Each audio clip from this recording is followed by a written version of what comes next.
Obrigada.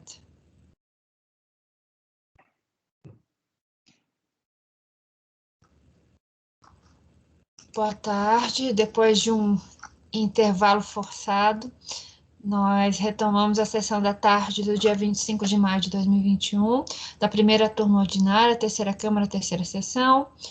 Estão presentes os conselheiros Ari Vendramini, Salvador Cândido Brandão Júnior, Marco Antônio Marinho Nunes, Semiramis de Oliveira Duro, José Adão Vitorino de Moraes, Sabrina Coutinho Barbosa, Jusileia de Souza Lima e eu, Lisiane Angelotti Meira.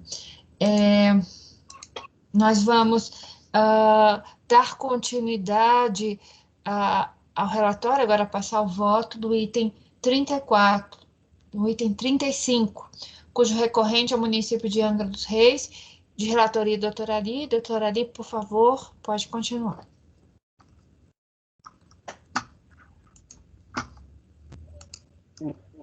Pois não, eu vou ler o meu relatório lá na página... Relatório não, desculpem. Voto. O voto. Na página 12. A recorrente, em seu escorreito e bem elaborado arrazoado, traz como razões de recurso duas matérias, quais sejam da impossibilidade da imposição dos encargos do Decreto-Lei nº 1025/69, por revogação do dispositivo legal e dos princípios do não confisco e da proporcionalidade como fatores limitativos incidentes às multas tributárias. Quanto à primeira matéria aventada, há que se esclarecer que tal matéria é completamente estranha a esses autos, pois os presentes autos tratam da constituição de crédito tributário referente à contribuição ao PASEP no período de janeiro a dezembro de 2008. A argumentação trazida pela recorrente, além de estar preclusa nos termos do artigo 17 do Decreto 7235, que regulamenta o processo administrativo fiscal, ficou sem lógica, né? Pois tal discussão não compôs os argumentos trazidos em sede de impugnação, trata de matéria relacionada à cobrança de crédito tributário em fase de execução fiscal pela Fazenda Nacional. Matéria esta que não é de competência deste CARF. Desta forma, o recurso neste particular não deve ser conhecido. Quanto à segunda matéria em sede de recurso voluntário, dos princípios do confisco e não proporcionalidade, apesar de também estar preclusa pelo mesmo fundamento, por tratar-se de matéria de ordem pública, torna obrigatório o conhecimento desta parte do recurso voluntário.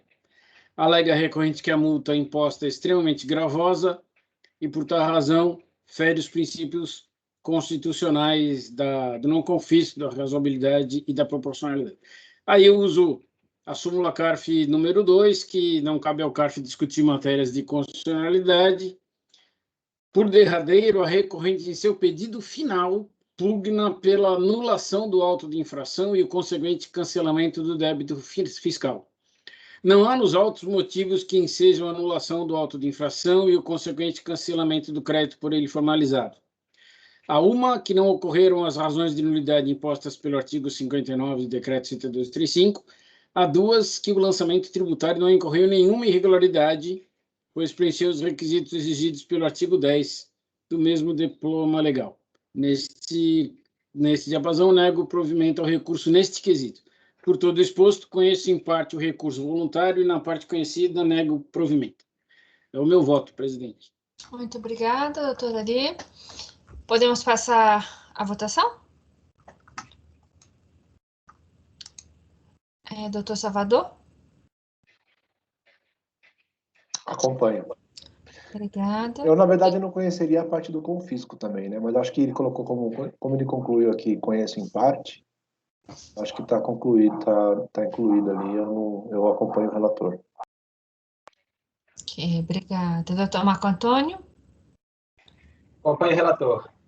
Obrigada. Doutora Semiramis? Acompanho também o relator, presidente. Obrigada. Doutor José Adão? Com o relator, presidente. Obrigada. Doutora Sabrina? Acompanho. Obrigada. Doutora Jusileia? Acompanho também. Obrigada. Eu também acompanho o relator. Então, a decisão é por unanimidade de voto conhecer parcialmente na parte conhecida, negar provimento, e com isso nós encerramos o julgamento do item 35. E pelo meu controle, nós passamos para o 37 de relatoria do Dr. José Adão. Pode ser, doutor José Adão? Sim. Então, eu vou anunciar aqui. Então, passamos ao julgamento do item 37, cuja recorrente é Mineração Turmalina Limitada, de relatoria do Dr. José Adão. Quando estiver pronto, por favor, doutor José Adão. É o recurso voluntário contra a decisão da DRJ Fortaleza, que julgou improcedente, manifestando de conformidade contra a despacho decisório que não homologou as DECOMP objeto deste processo. A DRF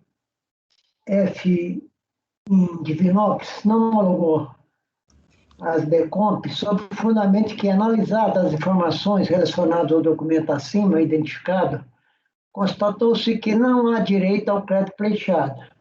Informações complementares da análise do crédito estão disponíveis na página da internet da Receita Federal e integram este despacho. Conformada com a homologação, a recorrente apresentou manifestação de conformidade, alegando em síntese que não concorda com a exigência fiscal descrita naquele despacho. E ainda que erro material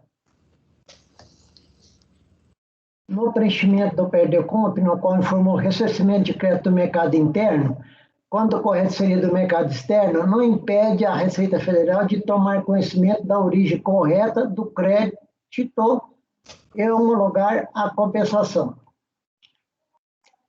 Analisada a maciça de comentário, a queda da RJ julgou improcedente sob o fundamento que não existe amparo legal para retificação do tipo de crédito, entre parênteses, origem do crédito financeiro, apenas com base em informação na manifestação de conformidade.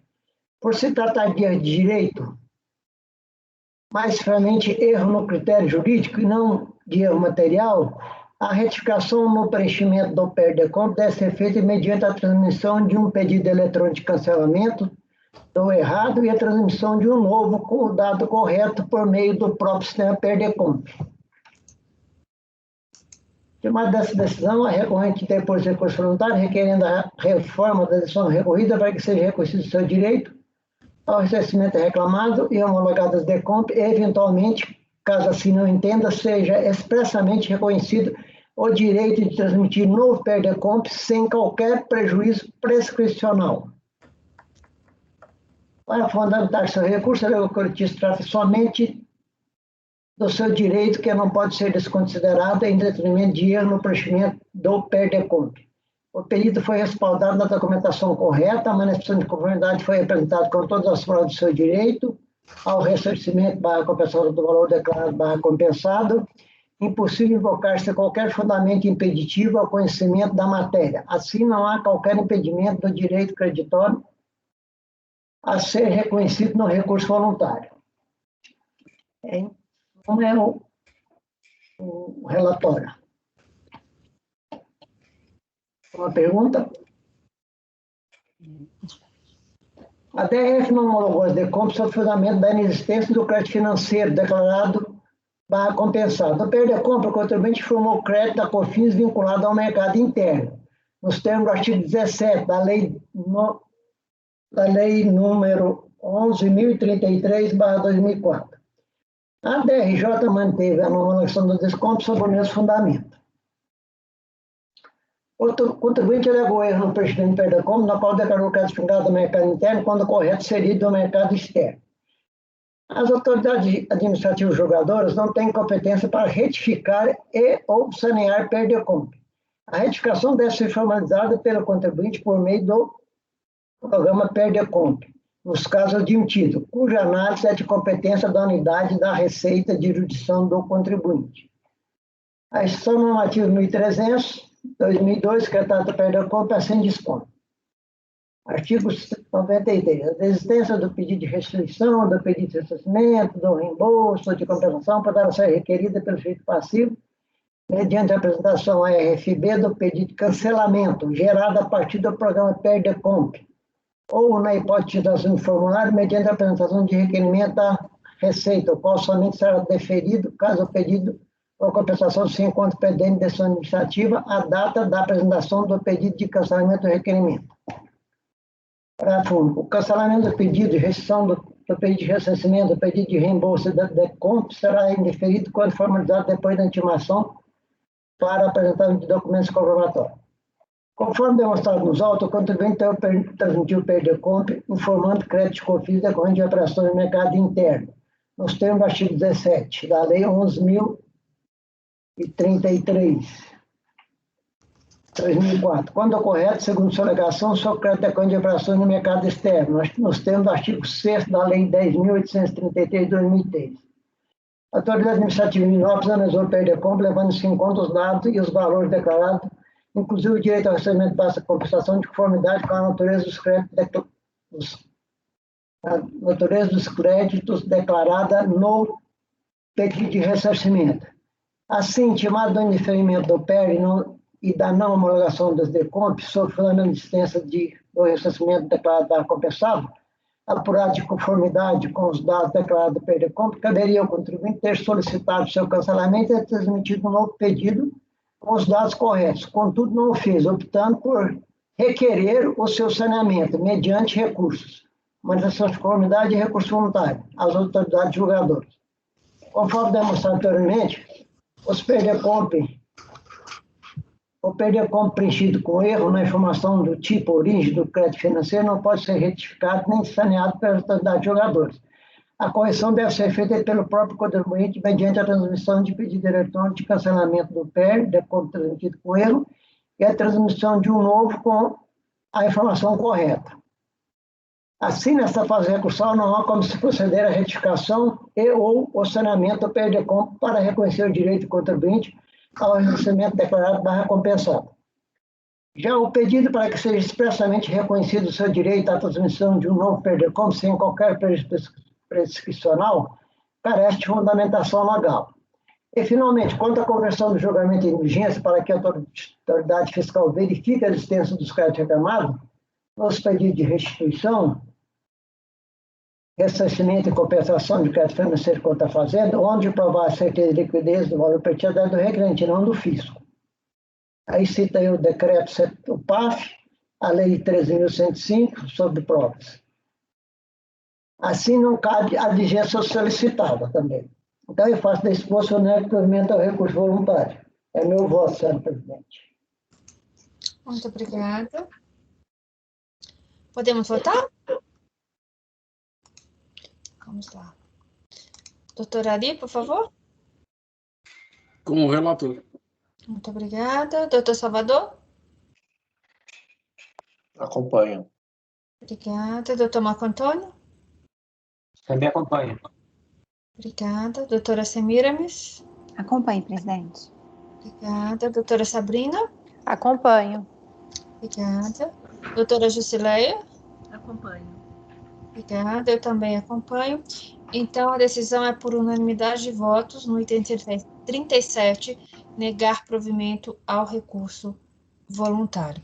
Com isso, encerramos o Presidente, julgamento. esse é paradigma aí para os votos que estão no seu nome aí.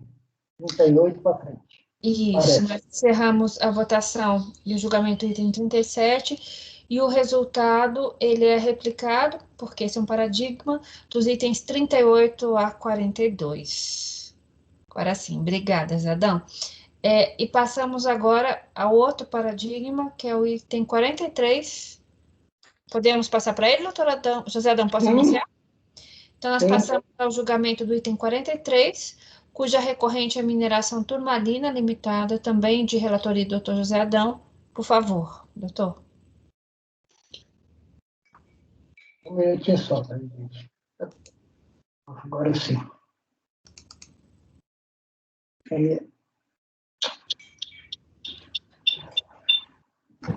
Esse item aqui, eu vou reavivar a memória, mas nós julgamos um processo, o primeiro da Turmalina aqui, que é aquele com todas aquelas rubricas lá de custos de extração e processamento de minério de ferro, de minério de ouro. Então, recurso contra a decisão, que julgou o parcialmente procedente, a manutenção de conformidade, e homologou em parte as declarações. Conformada a recorrente com o despacho decisório, a recorrente apresentou uma ação de conformidade, requerendo a sua reforma, alegando, discutindo o conceito de insumos. Analisada a menção de conformidade, a DRJ julgou a procedente em parte, adotando o conceito de insumos dado pelo STJ no RESP 1.221.170, contudo, recebeu-se apenas parte das glosas, ou seja, aquelas discriminadas no anexo 1C do termo de verificação fiscal, conforme consta da decisão recorrida. Intimada dessa decisão, a corrente tem por recurso voluntário, requerendo a reforma da decisão recorrida para que seja revestidas as glosas dos créditos sobre os custos / despesas discriminados nos itens 15 e 16, do termo de verificação fiscal, anexo 2 e 3, para que sejam afastadas as divergências apontadas no item 17 do termo de verificação fiscal, anexo 4, referente também à venda de sucata e à revenda de materiais, e também seja afastada a divergência entre os valores de crédito pleiteado nos PER e os registrados contabilmente, conforme expressado nos itens 18 e 19 do termo de verificação fiscal, anexo 5 e 6. E caso assim não entenda, seja o julgamento convertido em exigência para a produção de prova, visando demonstrar a essencialidade dos bens e serviços cujas glosas foram efetuadas pela fiscalização. Para fundamentar seus recursos, correu sobre o conceito de insumos utilizado no processo de produção de bens e prestação de serviços para efeito de desconto de crédito das contribuições, concluindo que tem direito aos créditos descontados sobre os referidos custos / despesas. Essa preliminar que ela pediu para converter em diligência aqui, eu estou negando, porque para mim as provas já estão nos autos e está sendo até, inclusive, quase todo as glosas estão sendo revestidas a seu favor. No mérito, também o recurso dele é muito genérico, um recurso, desculpe, mas bem pobre. Aí eu, a partir do despacho decisório da decisão recorrida, eu concluí que as matérias em discussão são essas, nessa fase, são as glosas desses créditos. Glosa A1, glosa de crédito sobre os custos de despesas discriminadas nos itens 15 e 16, e as divergências aportadas no item 17, que é a venda de sucata e a revenda de materiais, e as divergências 3, as divergências dos valores do crédito pleiteado nos PER e os registrados contabilmente. Eu transcrevo a lei 10.637 e a 10.833, que trata do direito ao creditamento. Falo sobre a definição do STJ aí, sobre o conceito de insumo para efeito de aproveitamento de crédito PIS da COFINS, a posição da PFN. E destaque, no presente caso, o contribuinte é uma empresa de mineração, que tem como atividades econômicas, dentre outras, a pesquisa, prospecção, lavra, beneficiamento de bens minerais e produtos e subprodutos, o beneficiamento ao comércio de minério e produtos minerais e exportação e importação em geral. Assim, considerando os dispositivos legais citados escritorialmente, a decisão do STJ e a nota da PGFN, e ainda a atividade econômica desenvolvida pelo contribuinte, o período objeto da discussão, passo semanal de cada uma das matérias opostas nessa fase. Primeiro, glosa dos créditos sobre os custos e despesas discriminados em 15 e 16. Então, são aqueles mesmos itens que está descrito aí, eu não vou lê-los novamente, a não ser que vocês queiram. Assim, com exceção das despesas referentes à gerência de mina, código 1.01.001, gerência de planta, código 2.01001, e gerenciamento administrativo e operacional MTE 2.03.001. As demais se enquadram na definição de insumo dada pelo STJ no RESP 1.221, e, portanto, geram crédito a contribuições passíveis de descontos valores calculados sobre o tarifo mensal. Divergência apostada no item 17. A recorrente questiona os ajustes efetuados pela fiscalização, visando a apuração do saldo credor trimestral dos créditos descontados passíveis de recebimento de compensação. Eu escrevo ali a Lei 9.430, que trata da PERDECOMP, a Lei 10.637, que trata da incidência do PIS, e a 10.833 trata da incidência do PIS exportações de mercadorias. Segundo esses motivos legais, o contribuinte tem direito ao recebimento barra compensação do saldo credor trimestral dos créditos da PIS e da COFINS, ambos no regime não cumulativo. No entanto, cabe à autoridade administrativa, antes de efetuar o ressarcimento, barra compensação, apurar a certeza e liquidez do valor pleiteado. Na apuração do valor reclamado no perde de comissão, a fiscalização ajustou a base de cálculo da contribuição nos termos dos artigos 1º das leis 10.637 e 10.833, incluindo a receita escriturada nas contas 3.1.1.02.003, que é a venda de sucata, e 3.1.1.02.004, que é a revenda de materiais. No regime não cumulativo, a base de cálculo das contribuições para o PIS e COFINS é o faturamento mensal, assim entendido o total das receitas oferidas pela pessoa jurídica, independentemente de sua denominação ou classificação contábil, conforme consta do artigo 1º dessas leis. E não existe previsão legal para a exclusão da base de cálculo dessas contribuições das receitas de vendas de sucata, de materiais, e ainda classificados como não operacionais, Dessa forma, corretos os ajustes efetuados pela fiscalização na base de cálculo das contribuições, visando a apuração da certeza e liquidez do recebimento pleiteado. Ressalte ainda que nos termos da súmula vinculante CARF número 159, não é necessária a realização de lançamento para a glosa de ressarcimento de PIS, PASEP e COFINS não cumulativo, ainda que os ajustes se verifiquem na base de cálculo das contribuições. Então, eu estou negando provimento quanto a esse item. Também. 3. Divergência, também não, quanto a esse item. 3. Divergência entre os valores dos créditos pleiteados dos PERs e registrados contabilmente. Conforme reconhecido pela própria recorrente, em seu recurso voluntário, o ajuste dos valores dos créditos pleiteados por ela e o seu reconhecido pela fiscalização foi efetuada com base no valor escrutado em sua contabilidade, bem como nos valores cujo direito lhe foi reconhecido no despacho acessório, mais especificamente no termo de verificação fiscal. Assim, em relação aos valores escrutados na contabilidade, não tendo alegado erro na escrituração, mantém-se o ajuste. Já em relação aos valores glosados pela fiscalização, sua impugnação do recurso voluntário foi analisada e julgada no item 1 deste voto, inclusive com a reversão da glosa sobre a quase totalidade dos custos barra despesas expressamente impugnados nessa fase recursal.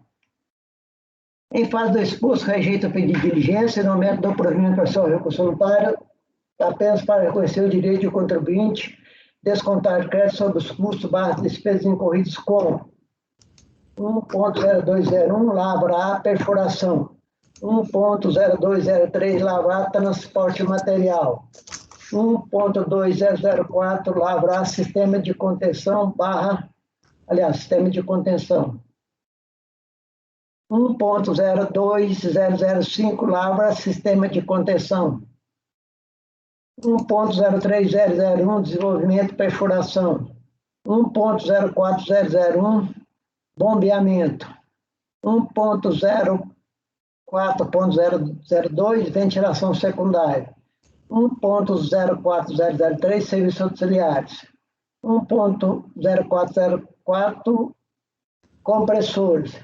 1.04005, serviços auxiliares, 1.07.001, manutenção da mina, 1.08.001, geologia, 1.08004, mecânica de rochas, 2.02.001, britagem, 2.02.002, moagem, 2.02.004, lixiviação, 2.02005, CIP, entre parênteses, absorção, 2.02.006, eluição barra eletrodeposição, 2.02007, fusão, e 2.02015, laboratório, mantendo-se as glosas sobre os custos barra despesas com 1.001, gerência da mina, 2.01001 gerência de planta e 2.001 gerência administrativa e operacional MTL. É meu voto, senhora presidente. Muito obrigada. Podemos votar? Doutora Ari, por favor. Com o relator. Muito obrigada. Doutor Salvador? Eu também acompanho o relator. Obrigada. Doutor Marco Antônio? Com o relator. Obrigada. Doutora Semiramis? Acompanho o relator, presidente. Obrigada. Doutora Sabrina? Acompanho o relator. Obrigada. Doutora Jusileia? Com o relator. Obrigada. Eu também acompanho o relator, então no item 43, a decisão é por unanimidade de votos dar provimento parcial nos termos do voto do relator. Vamos ver aqui. O item 43, ele é paradigma para julgamento dos itens 47 a 44 a 47, então essa decisão vai se reproduzir nos itens 44 a 47. Passamos agora ao item, já entrando no... 7.3. Entrando na sessão dessa tarde, passamos para o item 7.3, cuja relatoria é do doutor Marco Antônio. Podemos ir para lá, doutor Marco Antônio? Podemos sim. Obrigada, então vou anunciar. Passamos então ao julgamento do item 73, cuja recorrente é CETAC, Centro de Tomografia Computadorizada Limitada, de relatoria do Dr. Marco Antônio. Marco Antônio, por favor, quando puder começar. Ok. Estou só procurando o arquivo aqui. Tranquilo, está na pasta já. O meu tá abrindo. Tá na pasta T, viu, Marco? Pode ir. Tá na pasta T. É que eu não uso esse aí, não. Deixa esse aí para vocês ficarem se divertindo. Eu faço a mesma coisa. Eu uso outro porque no outro eu fico mexendo aqui. E esse é mais difícil, é mais lento. Né, é mais seguro você usar outro, até para você conseguir mexer mais rápido, né? Pronto, está aberto aqui. Esse processo ele vem da reunião passada, da CETAC, né? A contribuição para o financiamento da Seguridade Social, COFINS. Né? O período aí está sendo pleiteado de 97 a 2003. Né? Na parte inicial do relatório aqui, eu estou dizendo que é um recurso voluntário interposto contra o acórdão número 0737666, lá da DRJ, da quarta turma da DRJ Florianópolis, se julgou improcedente a manifestação de inconformidade, né? Contra o despacho decisório da DRF Curitiba, emitido em 2012, com as seguintes conclusões em relação ao pedido de restituição, que foi feito em formulário, do tributo COFINS, do período de janeiro de 97 a 9 de 2003, no valor pleiteado de R$ 1.739.079,59.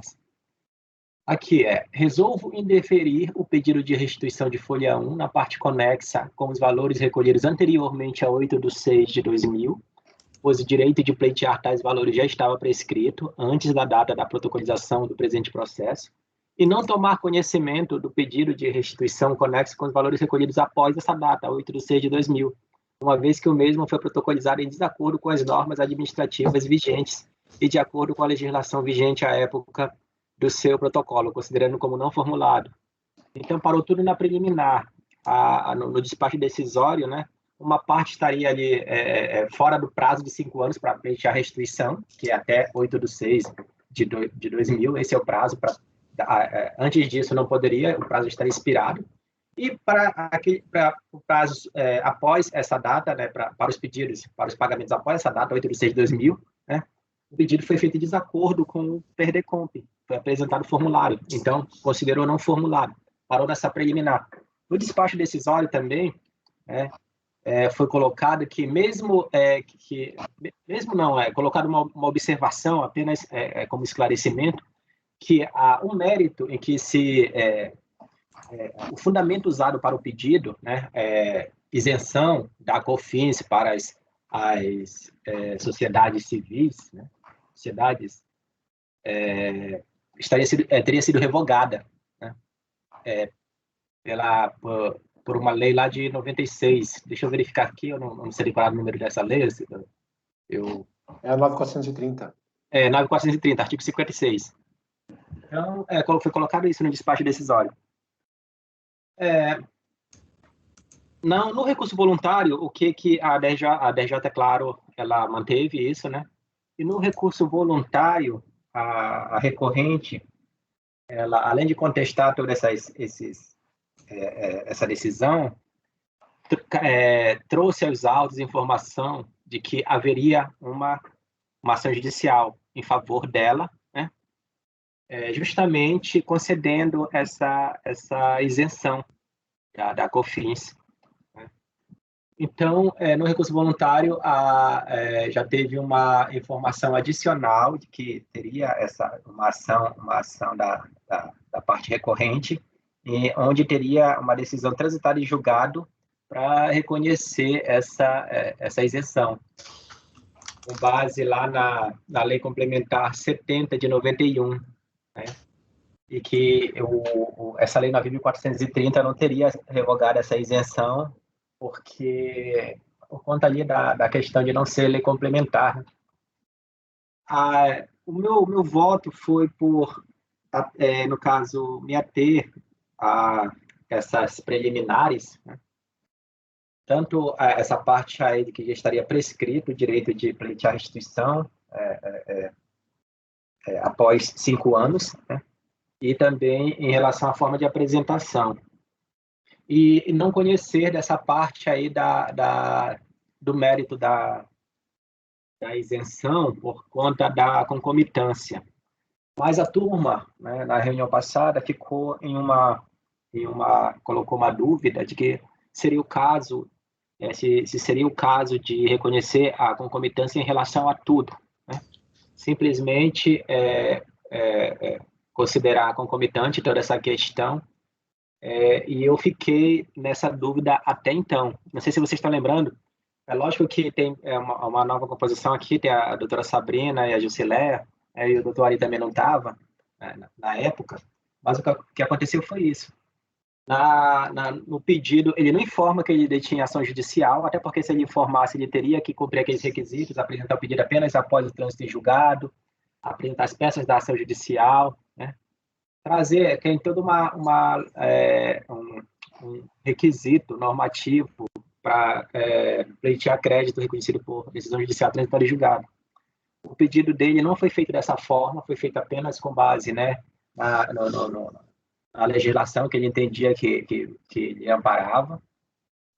Foi indeferido em razão das preliminares dessas duas, uma falta ultrapassar o prazo de 5 anos e a outra a forma como foi apresentado o pedido, em formulário, quando deveria ter sido PDComp, né? A DRJ seguiu esse mesmo rumo e no recurso voluntário ele disse que ele tem essa ação judicial, né?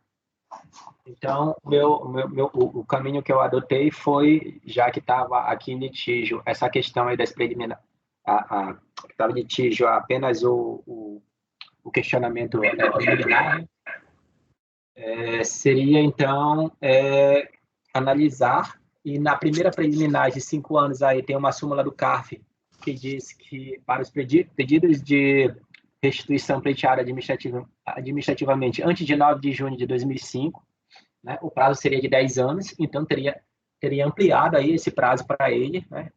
O despacho decisório deveria ser reformado nessa parte, né? Mas em relação à segunda preliminar, ele não ter apresentado o pedido da forma adequada, eu mantive, né, porque ele poderia sim ter apresentado esse pedido por meio de PERDECOMP. E eu estou fazendo só um resumo, desculpa até, senhora presidente, é porque como está retornando, eu acho que eu estou conseguindo passar aí para a turma, né, o que aconteceu com essa situação. Então, eu considerei, né, na ocasião, meu voto está até aí na ata anterior, dizendo que eu voto por dar parcial provimento ao recurso para afastar a extinção do direito de pleitear restituição em relação aos pagamentos efetuados até 8/6 de 2000 e para que a unidade de origem reanalisasse o pedido sem este óbice. É lógico que quando ela for analisar sem este óbice, ela vai ter que atentar para essa ação judicial que ele ele colocou aqui, que ele trouxe para a forma também que essa ação ela transitou em julgado. Os autos demonstram que transitou em julgado favoravelmente a recorrente, porque até então, né, o judiciário tinha esse entendimento de que a Lei 9.430 não poderia revogar uma isenção concedida por uma lei complementar, que é a Lei Complementar 70 de 91. Acho que é isso, é 70 de 91. Sempre, apesar dessas leis serem bem famosas, né, mas eu não consigo. É 30 de dezembro de 91. Só que isso depois mudou, né? E no caso aqui, eu não sei nem se tem uma rescisória acerca desse assunto. Isso caberia à unidade de origem investigar se teria ou não uma rescisória para verificar isso. Né? Mas no meu voto aqui, que eu encaminhei na última reunião, de que deveria afastar essa restrição aí dos 5 anos apenas, né? Mas para que fosse analisado o pedido dele, já que parou numa preliminar, de acordo com o restante aí dos requisitos que a unidade de origem entender cabíveis ao caso. A turma levantou essa questão aí da concomitância. Aí, sinceramente, eu ainda continuo com essa dúvida. Eu queria a manifestação aí de vocês, se seria o caso mesmo de aplicar concomitância integral aqui nesse caso, né? Tendo em conta que teve uma apreciação dessas preliminares, né? E que não chegou mesmo lá, o despacho decisório não adentrou nesse mérito, colocou apenas uma informação adicional lá, disse, olha, tem que orientar, quero que fique claro nessa decisão também que essa isenção foi revogada posteriormente, né? Embora a decisão ali tenha parado na preliminar, mas a unidade de origem, mas essa isenção de toda forma foi revogada pela Lei 9.430. E isso ficou até ele apresentar recurso voluntário, quando ele trouxe a peça integral aí da ação dele, né, onde foi questionado isso perante o Poder Judiciário. No Poder Judiciário, foi essa ação judicial que ele interpôs, nasceu lá do entendimento do fisco, que à época, né, considerava que quando essas entidades aí, né,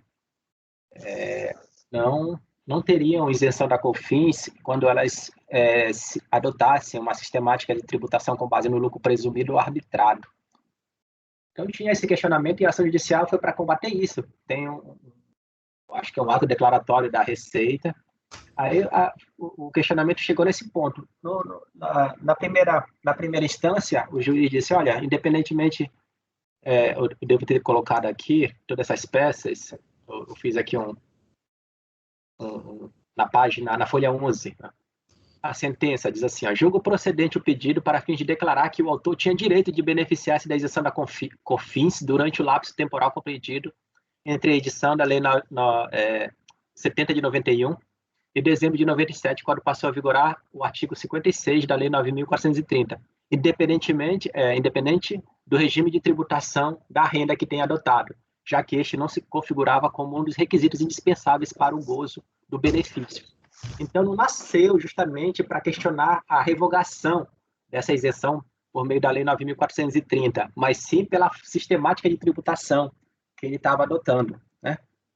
Mas o judiciário disse, olha, mas a partir de abril de 97 foi revogada. É lógico que a Fazenda, ela interpôs apelação, houve ainda remessa oficial conforme aqui o trecho seguinte, em 7 de janeiro de 99, a contribuinte ficou na dela, não apelou. Mas lá no TRF da 4ª Região, né, negou provimento à apelação e remessa oficial.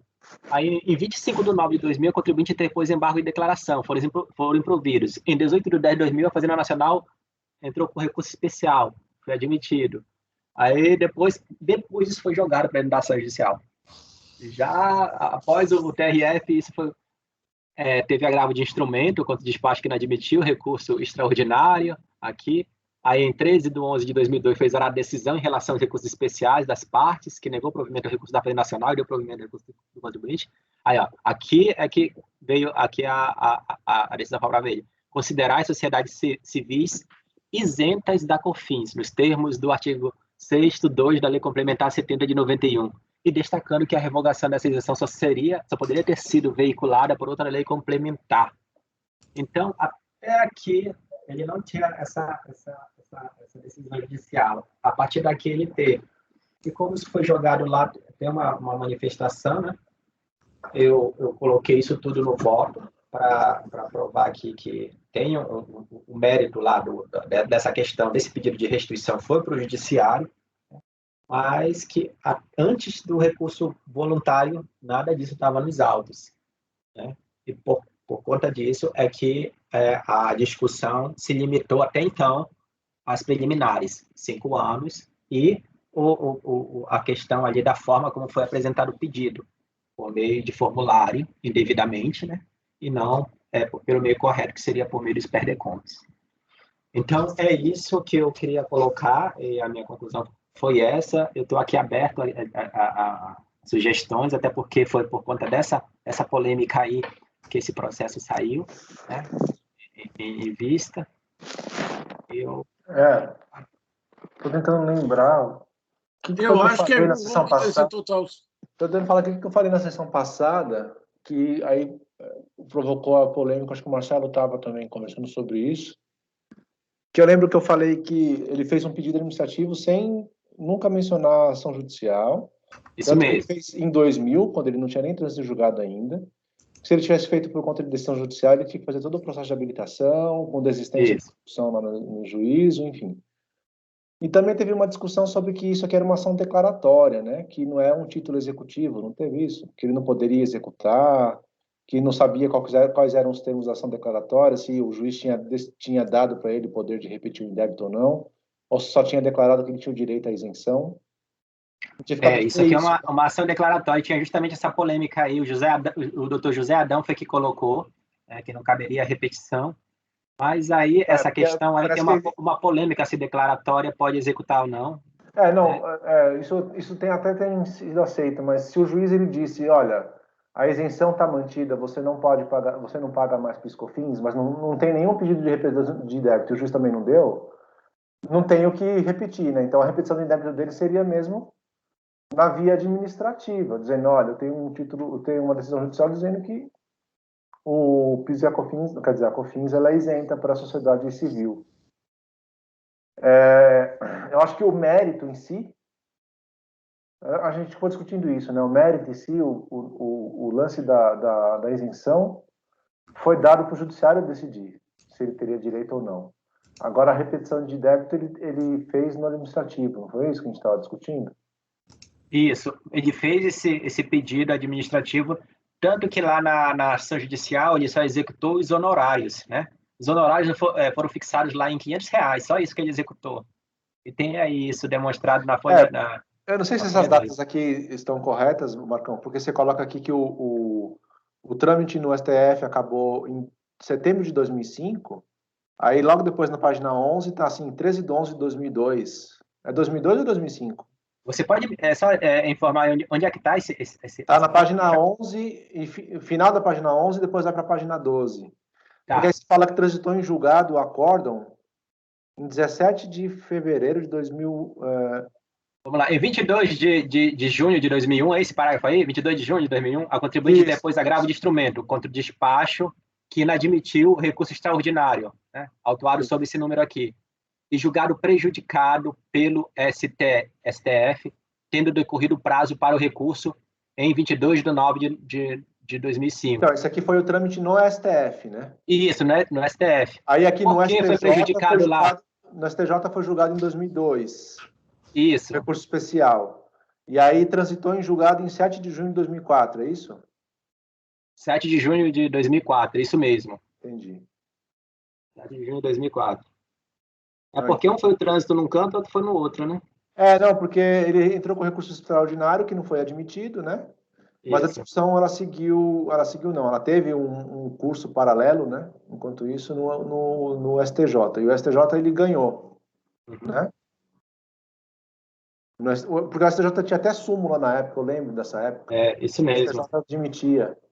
E o pedido dele administrativamente foi um dia antes daquele prazo lá, da nossa súmula CAF, né? Dia 8 de junho. 7 do 6. Até que a gente falou, eu acho que ele ficou com medo, né, de perder o prazo e entrou. Mas se ele, por exemplo, tivesse um título judicial, o prazo dele conta do trânsito em julgado, né? Mas eu acho que aí a gente ficou nessa dúvida do que era a decisão que ele tinha, se a decisão dele dava direito a ele de repetir o indébito. E acho que a gente pôde verificar isso, não foi?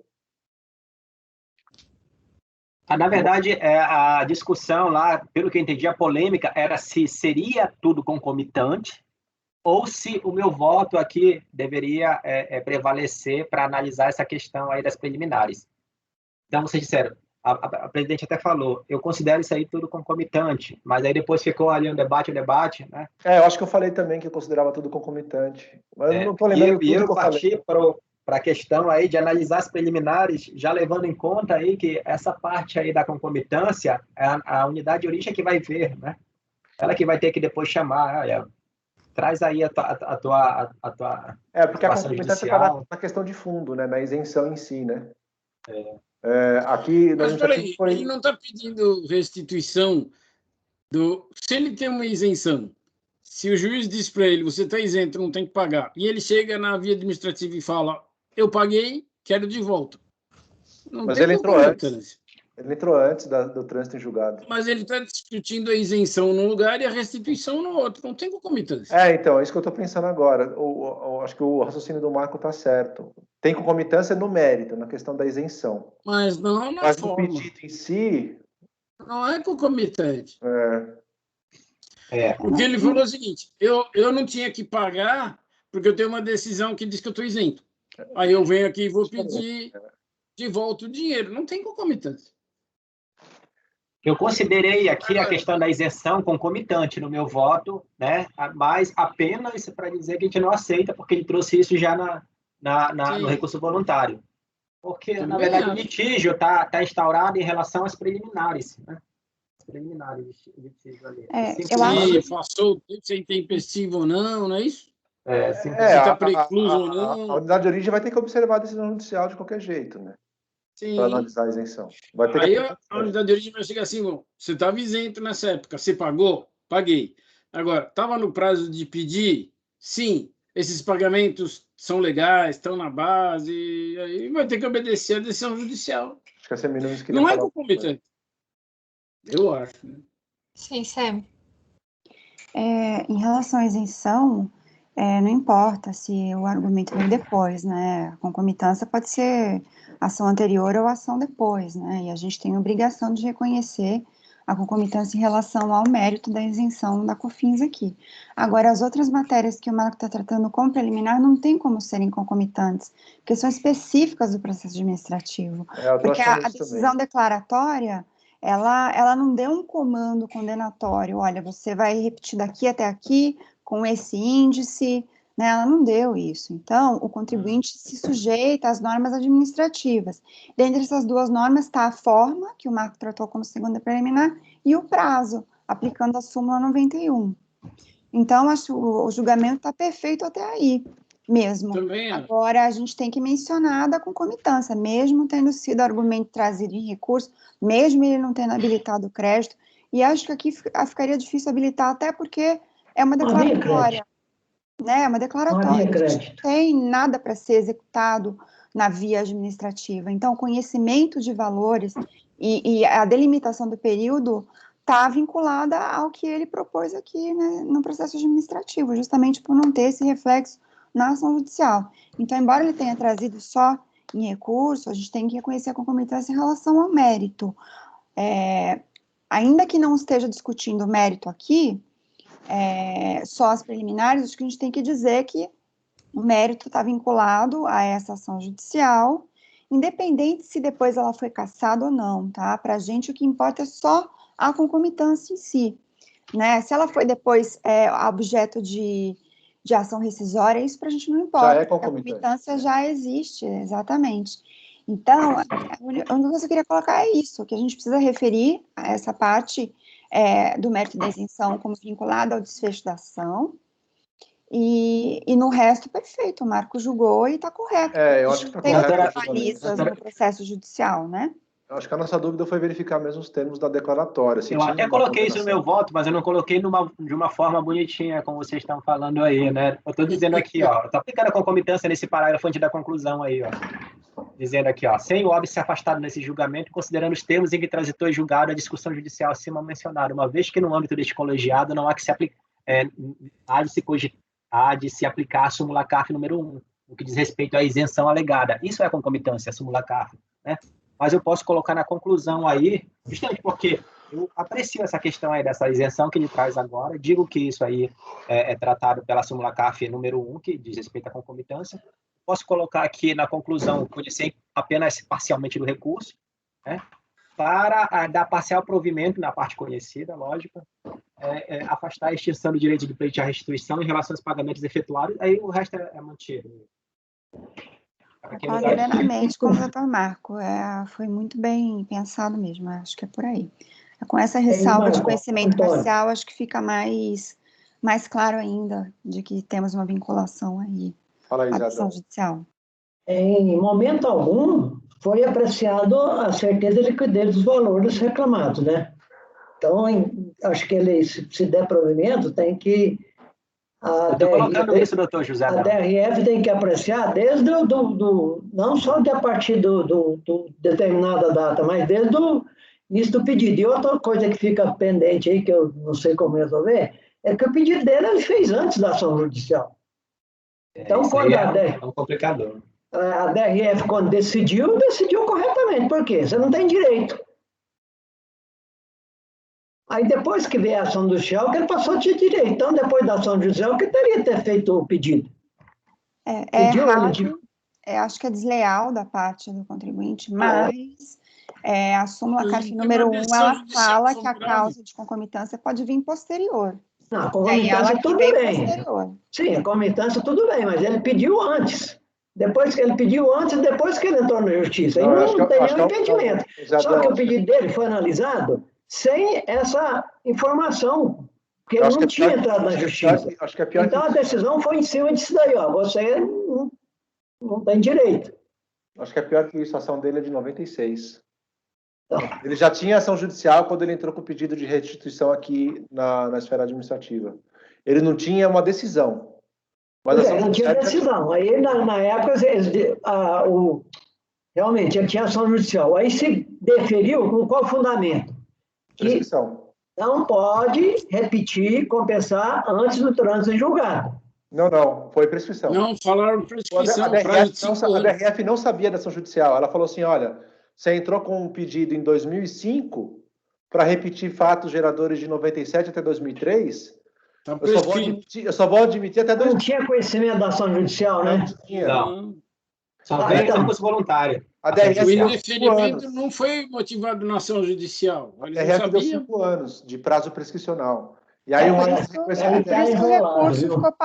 por isso que o recurso ficou nisso, na forma e na prescrição, no prazo. E o Marco está aplicando a súmula e mandando agora de volta para finalmente analisar os créditos.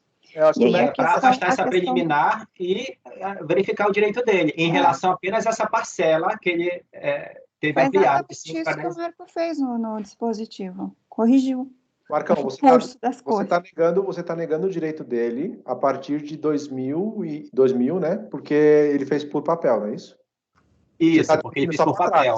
São 3 anos, você está admitindo, 97 até um pedaço de 2000, né? Isso. Até 8/6 de 2000, a DRF disse, olha, esse daí você não pode por conta dos 5 anos. Então, pela súmula do pedido para trás, ele pode 10 anos. 10 anos. E eu estou colocando lá em cima. Então, mas esse período que é 2003 e um pouquinho de 2002, 2001, você não está admitindo porque ele fez por papel, é isso? Isso mesmo. Isso mesmo. Só para os pagamentos anteriores a 8/6 de 2000. Que a motivação da negativa foi essa, né? Estamos levando em conta a motivação da DRF, que foi prescrição. Isso, do despacho decisório. Papel. E eu coloquei lá em cima, lá eu gosto de transcrever para justamente vocês terem uma ideia de como a unidade de origem colocou. Essa questão do mérito da isenção, a DRF nem chegou a analisar. Não, no mérito não. Quem analisou isso foi a DRJ, não foi?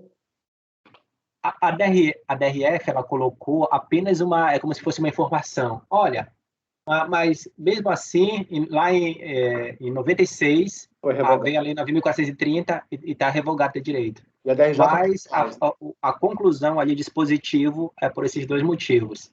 Tá? Apenas no corpo ali da informação, você pode dar uma olhada no processo, o processo não é longo, né? Não, o seu voto tem bastante trecho copiado, dá para entender bem. Acho que a questão mesmo da concomitância é em relação à matéria de fundo mesmo, a isenção. Porque a ação declaratória dele, porque eu acho que a gente pediu vista para ver o conteúdo da ação declaratória, se ela tinha um pedido de repetição. E acho que era para isso, né? E pelo trecho que eu estou vendo aqui, ele é só para reconhecer a isenção mesmo. Eu coloco aí o pedido da ação. Isso. Você pode ver aí, ó, a parte final do pedido da petição inicial, eu coloco o dispositivo da sentença, e depois eu faço o resumo de tudo que aconteceu com a ação. Né? Quer dos fatos pretéritos, quer dos futuros. Se a turma entender, né, a melhor solução a ser dada nesse caso aqui, o conhecimento parcial, considerando a concomitância aí dessa parte meritória, né, é justamente isso que está no meu voto, eu só preciso ajustar aqui essa conclusão. Tudo exposto, eu vou colocar aqui, né, voto por conhecer em parte. Eu tô achando que a melhor solução foi a sua mesmo, como bem disse a Semiramis. Foi. Não tem concomitância total, né? Da prescrição. A prescrição é uma questão do direito administrativo mesmo, do pedido administrativo. Eu não sei o que a Sabrina acha, se ela viu alguma coisa diferente aqui, que também é detalhista, igual o Marcão. E ela entende de prescrição, as datas é com ela mesma. De tempestividade. Essas coisas. Sabrina, a gente está contando com você para conhecimento do recurso, hein? Contagem dos prazos de interposição. Não, mas eu acho que o doutor Marco tá certo. Eu acho que tem a concomitância. Só na isenção. Sim. Eu cheguei a pensar que talvez fosse inócuo, né? Mas não é. Exatamente. Porque semana passada, eu até passo o número para vocês, se vocês quiserem ver. Saiu uma decisão do Supremo em que ele colocou que não cabe rescisória quando, à época do trânsito em julgado, a posição da jurisprudência era aquela. E depois mudou, entende? Então, o fato de ter mudado a jurisprudência não faz com que se legitime uma ação rescisória. Então, essa decisão que o Marco está dando, ela não é inócua. Porque pode ser que realmente essa decisão esteja ainda válida e vigente, entendeu? Então, realmente é importante essa fixação do prazo que ele vai poder aproveitar da decisão que ele teve. E o caso que o Supremo citou foi aquele clássico, né, do IPI sumizento, né, que mudou completamente a jurisprudência. Então, que o CPC ele coloca isso, né, que mudança de orientação jurisprudencial não pode ser causa de rescisória, né. E esse é o meu segundo caso de sociedades civis, né? E no primeiro caso havia rescisória, né? Havia uma rescisória. Nesse aqui, pelo menos no processo não está demonstrado, já que ele apresentou apenas no recurso voluntário, né? A primeira ação. Eu não sei se tem a segunda, mas isso cada unidade de origem verificável, igual se há ou não. Já que parou na preliminar. É a ação rescisória 2.297, ela foi publicada dia 21 agora de maio.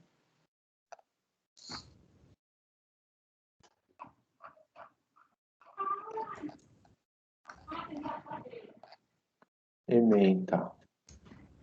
Então, eu ajustei aqui a minha conclusão, senhora presidente. Se a turma concorda aí, eu vou ler aqui. Por todo o exposto, voto por conhecer em parte do recurso voluntário para, na parte conhecida, dar-lhe parcial provimento para afastar a extinção do direito de pleitear a restituição em relação aos pagamentos efetuados até 8/6/2000 e para que a unidade de origem reanalise o pedido sem este óbice. A partir do momento que está colocando que a unidade de origem deve reanalisar, ela vai apurar o crédito.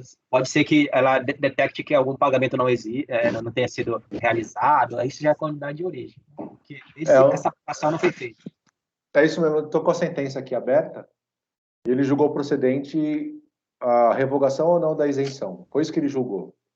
E ele disse que a isenção não foi revogada. Então, era aplicada para ele. Então, não tem aqui, permito a repetição de indébito com taxa Selic a partir de tanto, como geralmente tem em sentenças condenatórias, né, mesmo no bojo de moção declaratória. Então, acho que essa solução que o Marco deu é a mais adequada mesmo. Concordo. Podemos votar? Doutor Ari? Com o relator. Obrigada. Doutor Salvador? Com o relator. Obrigada. Doutora Semiramis? Acompanho o relator, presidente. Obrigada. Doutor José Adão? Com o relator. Obrigada. Doutora Sabrina? Acompanho o relator. Obrigada. Doutora Jusileia? Com o relator. Obrigada. Eu também acompanho o relator. Então, a decisão do item 73 é por unanimidade de votos. Assim, encerramos o julgamento do item 73 e passamos para o item 76, que é da minha relatoria, já está na pasta. Deixa eu abrir o meu aqui também. Apenas uma informação, eu vou substituir o arquivo lá para ficar com a última versão. Por favor, isso é importante para a ata. Então, eu vou anunciar o item 76. Passamos ao julgamento do item 76, cuja recorrente... Na verdade, vamos julgar em conjunto porque eles são idênticos, o 76 e o 77, que é a recorrente Agropecuária Rio Branco Limitada e é de minha relatoria. Eu peço, por favor, que vocês abram o 77. Deixa eu ver se eu lembro aqui para...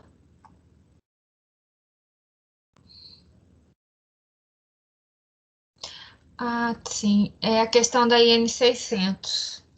Então, como a gente já vem tratando desse assunto, a questão aqui é procedimental, eu vou diretamente para a decisão recorrida, para a ementa, que está acima do voto.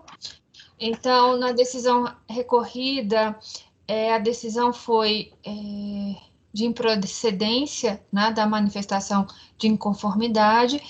E o principal ponto aqui é que a compensação de créditos que tratam os incisos 1 e 2 e parágrafo 4º da NT 600, efetuada após o encerramento do trimestre calendário, deverá ser precedido do pedido de ressarcimento formalizado de acordo com o artigo 22. Então, é uma questão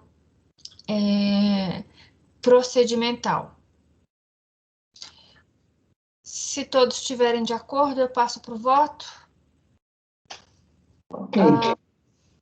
No voto, está afirmado aqui que a recorrente, né, nos dois processos, ela questiona a exigência do fisco de prévio pedido de ressarcimento dos créditos de PIS e COFINS não cumulativos para utilização em compensações efetuadas depois de encerrado o trimestre calendário a que se refere o crédito. Segundo a recorrente, existe uma formalidade demasiada por parte da administração pública, o que dificulta o objetivo da recorrente em quitar seus débitos com a Receita. Ela argumenta que a IN 600 é uma norma complementar, que é expedida por autoridade administrativa, mas não pode contrariar o ordenamento jurídico.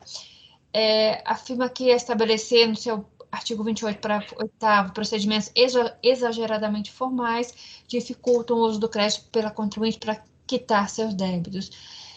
Eu, pessoalmente, e eu acho que a gente já tem a posição aqui na turma, eu entendo que, né, a IN é bastante clara, que ela tem que ser observada e cumprida, e eu reproduzo esse entendimento, que é o da decisão de piso, e mantenho. E aí vem, depois da citação da decisão de piso, a minha conclusão de que são os inúmeros julgados do CAF que mantêm o entendimento de que a instrução normativa da Receita Federal podem condicionar a tramitação dos pedidos de restituição ou ressarcimento e de declarações de compensação.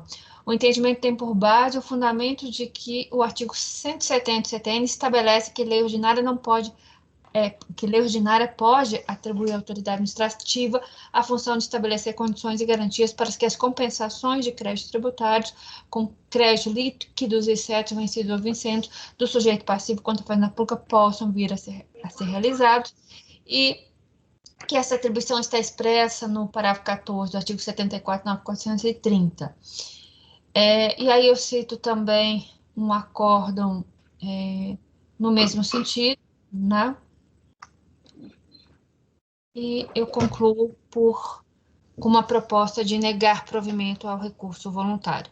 Isso vale para os itens 76 e 77.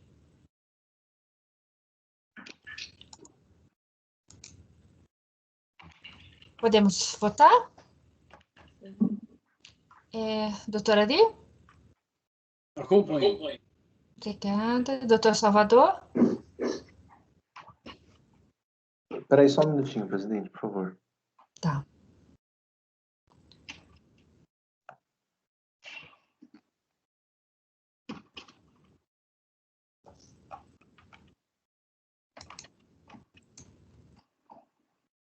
Eu não lembrava da gente já ter votado essa matéria.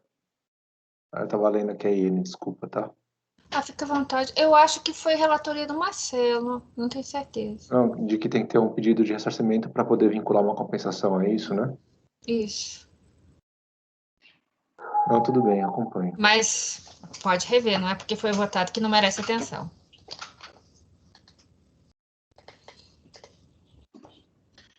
Não, e a gente votou também que quem disciplina ressarcimento, compensação, é a Receita por competência delegada legalmente, né? Do parágrafo 14 do 74. E sobre isso a gente tem tratado quase que a pandemia inteira, né? Porque o número de processos de compensação nas sessões virtuais é muito grande. Agora chama atenção, pilhando. Eu acho que tão extenso quanto o número de hipóteses que a gente tem analisado de compensação, eu acho que também é muito extenso o número de procedimento administrativo e o contribuinte esbarra porque não leu como é que funciona, não leu a instrução normativa Ou porque da quer época. fazer de qualquer jeito, mesmo que não pode, eu vou fazer. Aí eu vou me defender em algum lugar, vão deixar. Tem essa questão do processo da Lise, tem o processo anterior do Ari, tem vários que a gente às vezes nem conhece o recurso porque a compensação foi não declarada. Então, isso acho que eu fiquei impressionada com o tanto de questões práticas, de procedimento, que todo mundo tem que ficar atento e realmente acompanhando os procedimentos na Receita, né? É muito detalhe que faz o contribuinte perder o... Obrigação acessória, né? Verdade. Não, até para o pessoal da Receita que recepciona esses pedidos é complicado, porque o cara quer por insistência, ele quer da entrada, obrigado a receber, aí você tem que responder para ele que não pode, ele cria essa celeuma aí.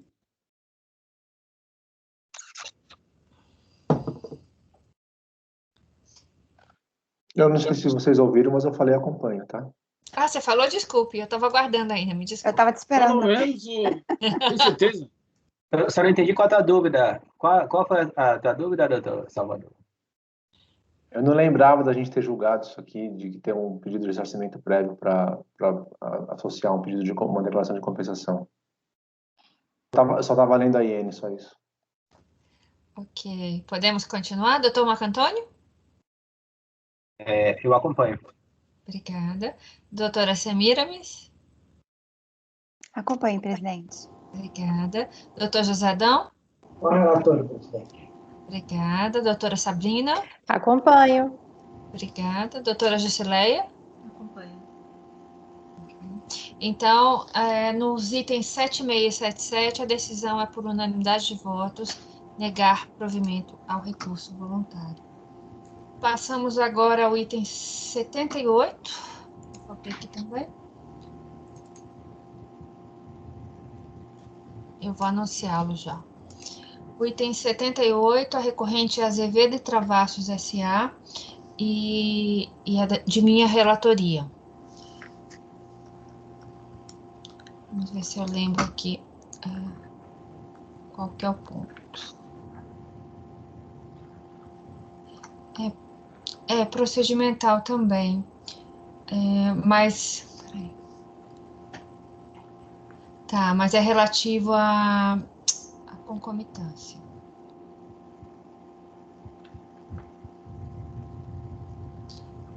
Eu vou diretamente na decisão recorrida, mais uma vez, porque eu explico um pouco melhor no voto.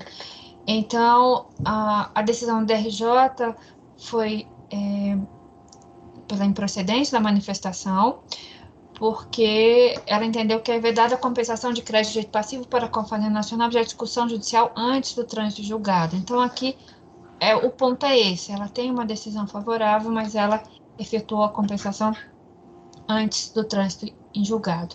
E aí eu vou aqui para o voto. Alega recorrente que a legislação utilizada pelo julgador ACOA para negar seu pedido são posteriores à data de ajuizamento da ação declaratória. No entanto, as compensações foram transmitidas no período de novembro de 2003 a novembro de 2004, quando já se encontrava vigente o artigo 170-A do Código Tributário Nacional. O trânsito julgado da ação somente foi em 20 de 10 de 2005. O artigo 170-A do CTN configura-se norma processual com aplicação imediata aos processos pendentes. Além disso, o artigo 74 na 430 abriga a disposição no mesmo sentido do 170-A. Aí, a recorrente traz mais um ponto, que é possível a compensação do crédito reconhecido judicialmente com todos os tributos administrados pela Receita, mas esse ponto eu entendo que está prejudicado, porque eu entendi que ela não tinha direito a efetuar essa compensação antes do trânsito em julgado. Então, em razão disso, eu proponho negar provimento ao recurso voluntário.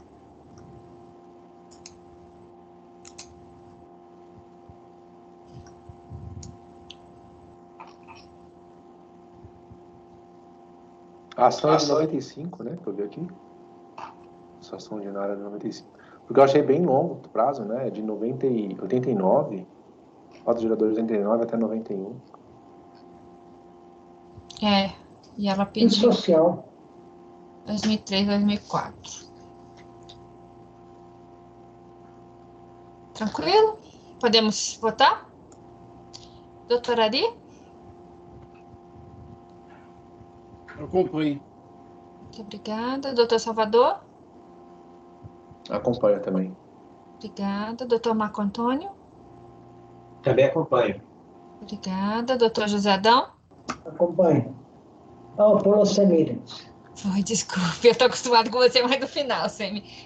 Vamos voltar. Doutora Semíramis?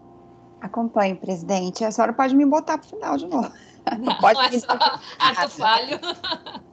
Doutor José Adão, você pode repetir, só para ficar na ordem? Acompanhe. Doutora Sabrina? Acompanho. Obrigada. Doutora Jusileia?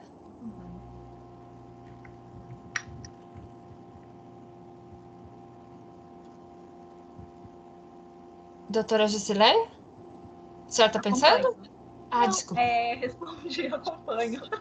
Desculpa, eu não escutei. Obrigada.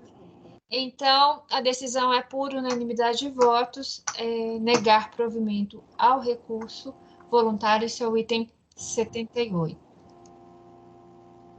Vamos passar agora. O 79 foi retirado de pauta, e aí nós temos vários da mesma recorrente, mas que eu acho que a gente consegue com facilidade enfrentar hoje. Eu anotei aqui mais por uma questão de conteúdo, para a gente entender o problema, porque envolve uma questão de classificação aqui, mas não é o ponto principal, o ponto mais difícil, o ponto mais implicado é que são vários processos e teve outras decisões. Então, para que a gente entenda um pouco melhor, eu achei melhor começar pelo 81. Então, peço, por favor, que os senhores abram o item 81.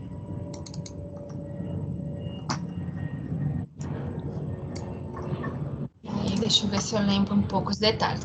Então, aqui a gente está diante de uma questão de classificação de mercadorias, mas, como eu disse, o ponto principal, né, não é só a classificação, o mais intrincado é que são vários processos da mesma recorrente. Eu fiz uma descrição no início do voto sobre a situação desses processos que eu acho que nos ajuda.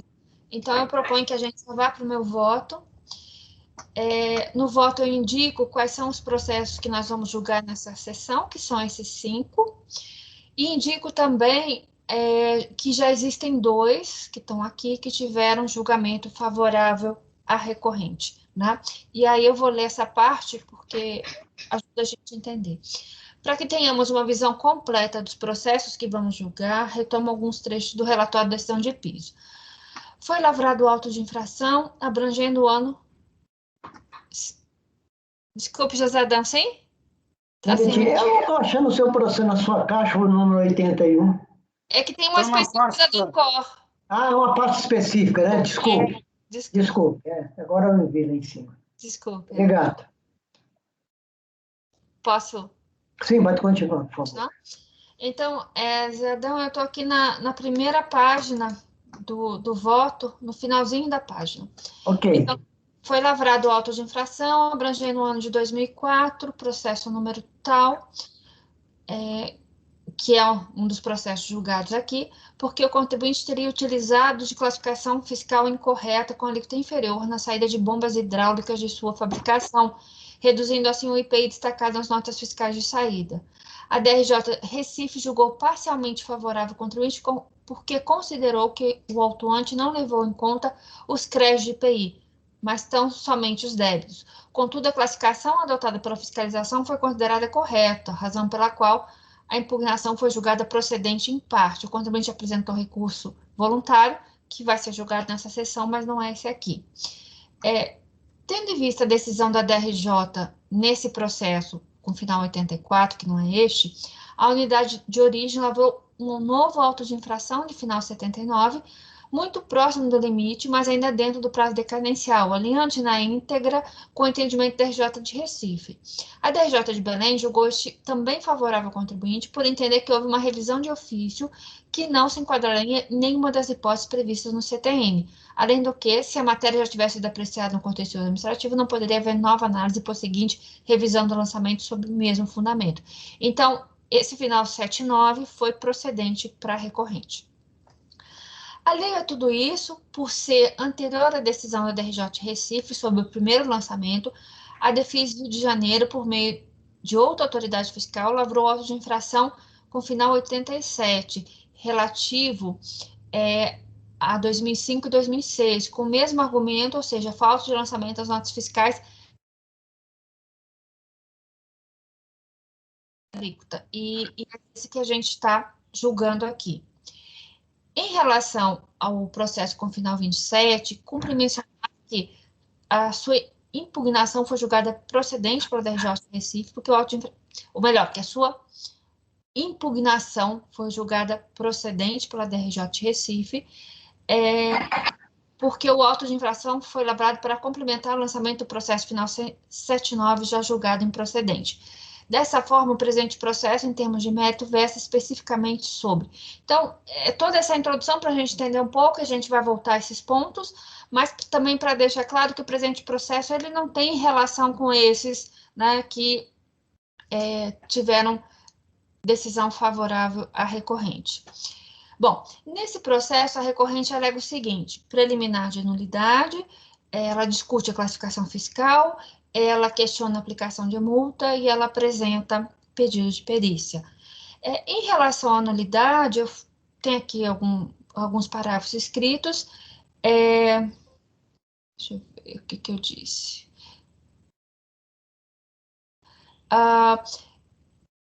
Eu vou ler porque eu achei que era mais simples. A recorrente alega nulidade porque em nenhum momento teria sido apresentado ao contribuinte de forma detalhada os motivos em razão dos quais o produto foi classificado em outra NCM. Defende que assim teria havido cessamento dos direitos de defesa.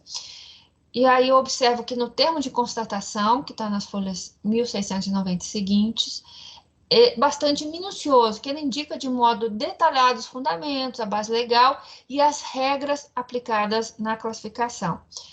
A recorrente alega ainda conexão deste processo com o final 27 ou com o final 79, mas eles já foram julgados de forma favorável à recorrente, né? Mas sem chegar ao mérito, que é o que a gente vai julgar aqui, que é a classificação fiscal. Então, eu afasto as preliminares, porque entendo que o primeiro elemento não se sustenta e os dois processos que ela menciona que foram julgados não têm relação direta com esse. Então, o primeiro ponto aqui é o mérito da correta classificação fiscal. Eu entendi, né, que tanto a autoridade fiscal quanto a DRJ fizeram uma classificação coerente, né? E que seguem as regras, né? Então, é isso que eu descrevo aqui. E só deixa eu ver se tem... Tá.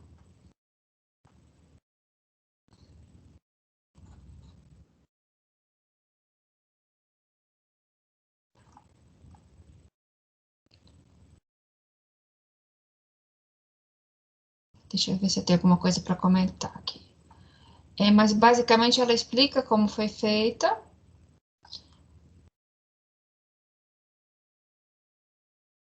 Então...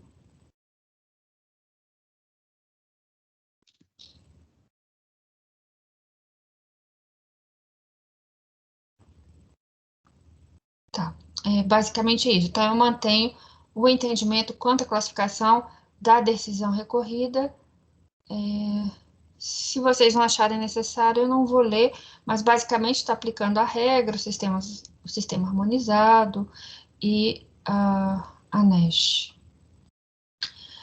A recorrente defende a inaplicabilidade da multa em função do artigo 100, dizendo que haveria uma conduta, mas não há qualquer orientação do fisco para que siga a linha da recorrente. Ao contrário, aqui está o que eu estava procurando. Existem soluções de consulta que respaldam a autuação. Então, esse ponto também eu queria ressaltar. Em relação ao pedido de perícia, eu entendo que está precluso. Então, a minha proposta nesse processo, que é o item 81, é julgar improcedente, não, é negar provimento ao recurso voluntário.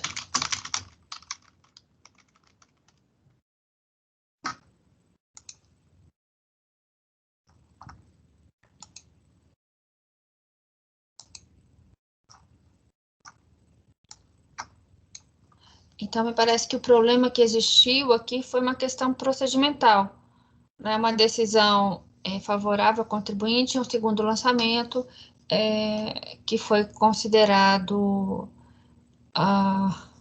nulo em razão de mudança de critério jurídico, basicamente.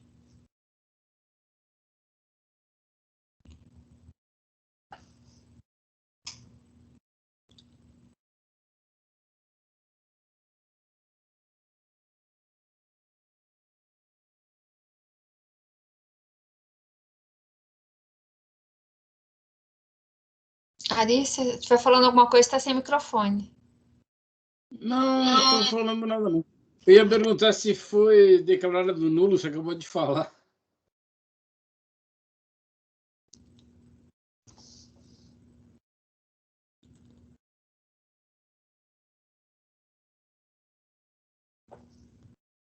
A própria contribuinte passou a adotar a classificação dada pelo fiscal, né? Sim, Depois a contribuinte passou a adotar, tem manifestações da Receita, por isso que eu não me aprofundei nessa discussão, e acho que a DRJ Aí aqui, também você manteve a escreve bem. DRJ pela classificação fiscal e negou a questão da perícia. E da multa.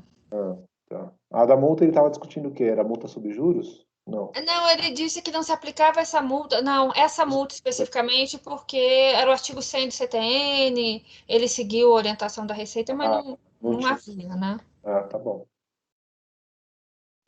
Podemos votar? Então, a proposta do item 81 é negar provimento ao recurso voluntário. Doutora Ari? Eu acompanho. Obrigada. Doutor Salvador? Acompanho. Muito obrigada. Doutor Marco Antônio? Também acompanho. Muito obrigada. Doutora Semiramis? Acompanho. Obrigada. Doutor José Adão?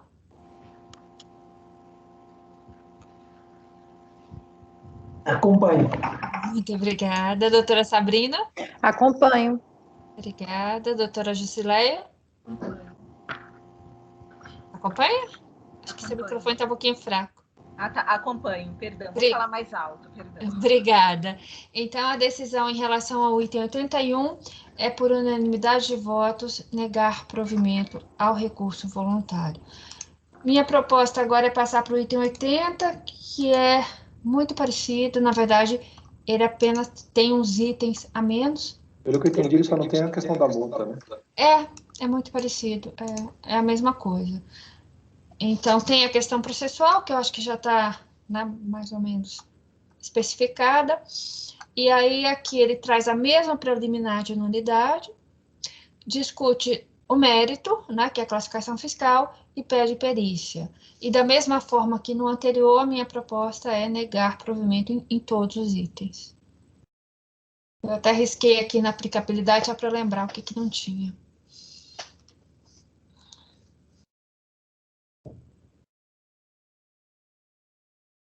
Podemos votar, doutora Ari? Eu acompanho. Muito obrigada. Doutor Salvador? Acompanho. Obrigada. Doutor Marco Antônio? Acompanho. Obrigada. Doutora Semiramis? Acompanho. Doutor José Adão? Acompanho. Obrigada. Doutora Sabrina? Acompanho, presidente. Obrigada. Doutora Jusileia? Acompanho. Muito obrigada. Então, o item 80 também foi negar provimento e unanimidade de votos. A minha proposta agora, acho que é passar por 84, que na verdade, agora nós temos 3 que são idênticos, né? Então, a gente vai olhar o 84. Então, o que eu falar aqui do 84 vale para os outros. Então, a situação aqui é um pouco parecida, mas os pontos são um pouco diferentes. Então, o que nós temos aqui? Na verdade, eu vou passar aqui já para o voto, que eu também explico. A recorrente traz pontos diferentes aqui. Ela diz que existe outro processo tratando do mesmo assunto desse, o mesmo crédito, e ela alega uma cobrança maior, né? A recorrente alega que o crédito em discussão nesse processo também está sendo discutido nos autos processos administrativos final 27 e final 87, solicita sobrestamento. Quanto a esse primeiro ponto, cumpre anotar que o primeiro processo já foi julgado na TRJ favoravelmente à recorrente e o segundo está sendo julgado aqui, né? Alega ainda a recorrente que houve um erro no apontamento do débito, porque o valor principal declarado como devido é superior ao valor informado no documento de compensação, mas ela que informou o documento de compensação e ela não traz outros elementos para fundamentar essa alegação, né? Então, diante dessa circunstância, a minha proposta aqui também é negar provimento ao recurso voluntário.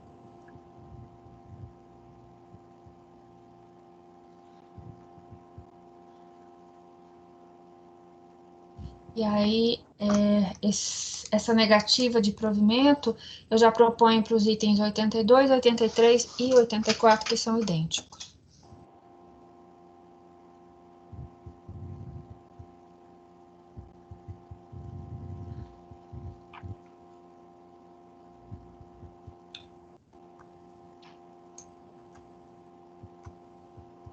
Podemos votar? Ok. Doutora Bia?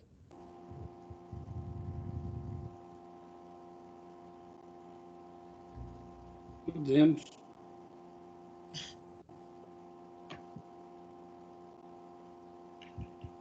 Doutora Ari? Acompanho.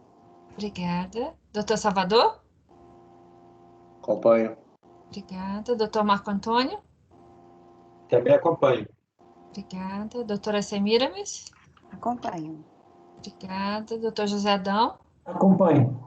Obrigada. Doutora Sabrina? Acompanho. Muito obrigada. Doutora Jusileia? Acompanho. Obrigada. Então, nos itens 82, 83 e 84, a decisão foi por unanimidade de votos negar provimento ao recurso voluntário. A gente passa ao item 85, mas o 85 é uma questão procedimental nossa. Na verdade, apesar de ser um processo de minha relatoria, ele saiu de forma incorreta na pauta, porque nós deliberamos que ele ia ser retirado para que seja reincluído em reunião presencial juntamente com o outro que é idêntico, e constou da pauta que a gente tinha retirado por falta de tempo. Então, eu acho que isso nem precisa votar, né? Só pedir a correção. É o 85. Sim. que é do enxuto.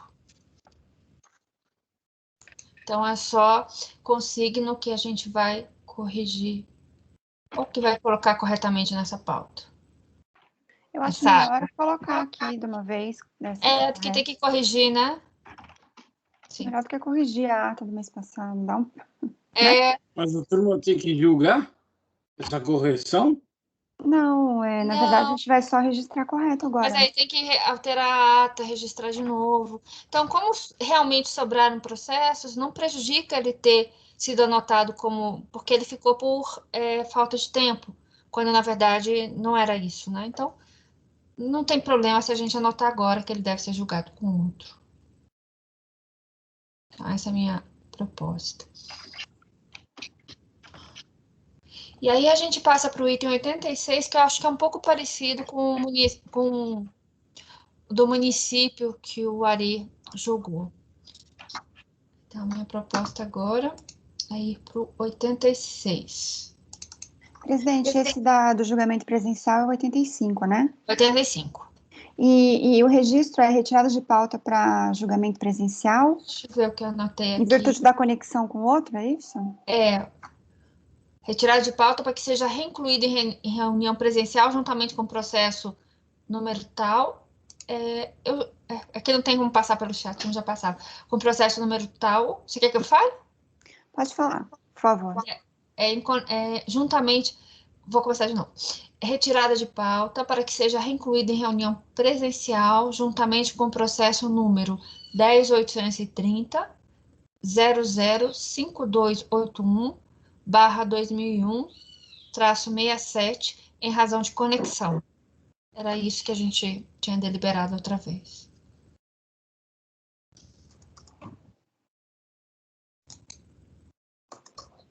Ok. Anotado. Obrigada. O item 86 é Instituto de Previdência dos Servidores. Aqui a gente está falando de PIS e PASEP, mas também não é aquela questão, né, mais específica que a gente julgou, se é intra ou interorçamentário, que é na distribuição, né, que o doutor Ari até mencionou e não era o processo dele. Esse aqui também não. Aqui, deixa eu ver se eu consigo explicar qual é o ponto.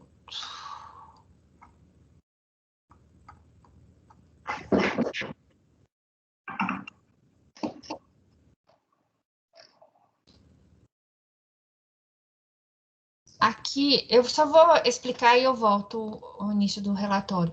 A questão era que esses valores, eles iam para um instituto, né?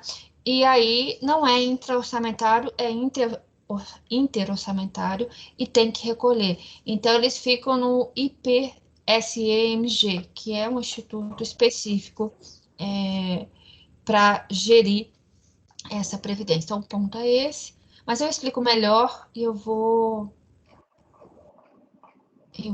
iniciar aqui no voto, se ninguém tiver mais dificuldades. Então, primeiro a gente tem preliminar de violação ao contraditório e a ampla defesa, né? E aí são trazidos alguns pontos, que a fiscalização se baseou nos documentos e declarações, em planilhas,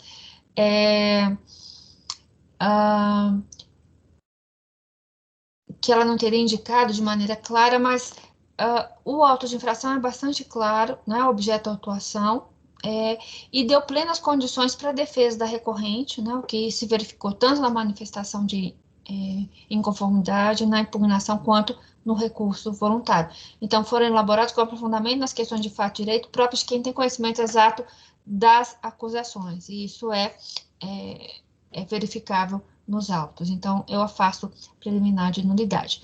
Aí, no mérito. No mérito, agora a gente consegue entender um pouco o que está acontecendo. Eu vou ler aqui. No mérito, o ponto principal versa sobre a natureza jurídica das fontes de financiamento do regime de previdência, especificamente o IPSEMG, né? Que porque ele não considerou a parcela referente às suas receitas representadas pela contribuição patronal do Estado de Minas na base de cálculo da contribuição para o PASEP, o que, de acordo com a fiscalização, resultou em recolhimento insuficiente. Segundo a recorrente, essas transferências não deveriam integrar a base de cálculo porque seriam intra-orçamentárias.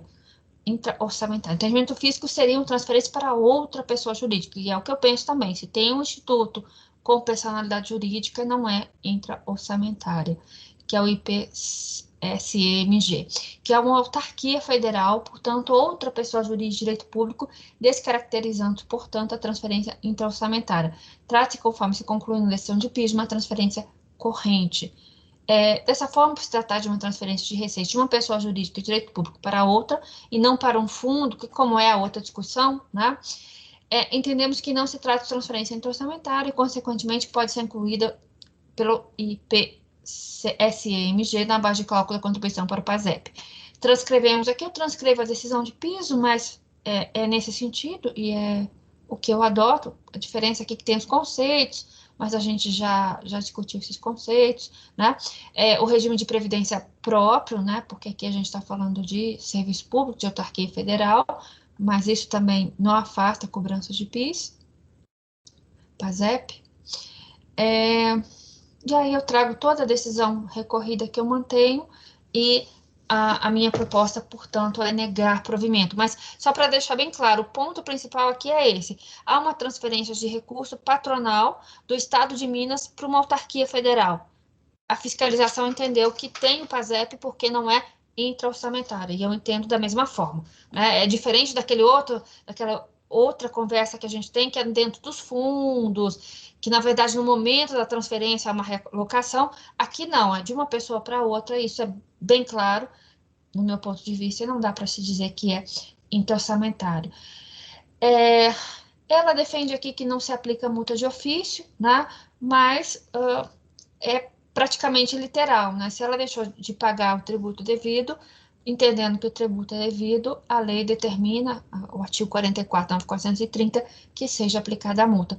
Ela pede também prova pericial, o que, no meu entendimento, é desnecessário e precluso. Então, a minha proposta aqui, em relação ao item 86 do Instituto de Previdência, é negar provimento ao recurso voluntário.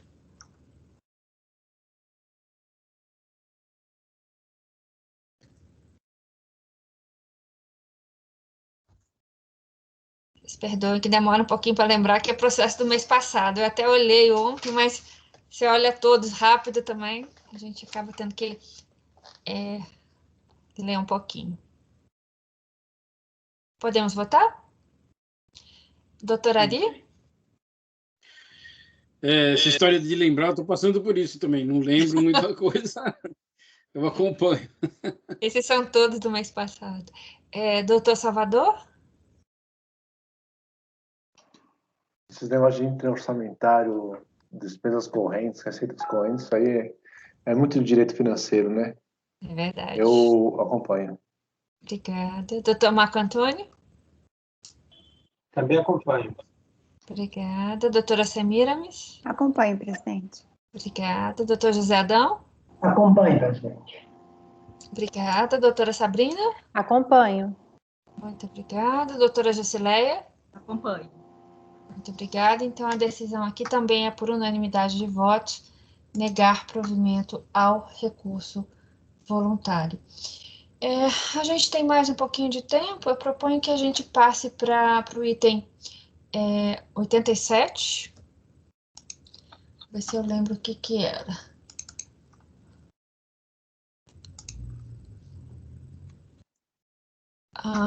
Eu acho que é simples também, deixa eu ver.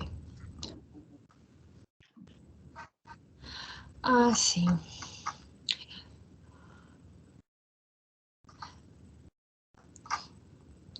Eu acho até que dá para ler porque está muito curto, mas é simples. É o item 87. Deixa eu até anunciar. Então, nós passamos agora ao julgamento do item 87, cuja recorrente é Leme Prefeitura e é de minha relatoria. Aqui, a questão é de prazo decadencial, né?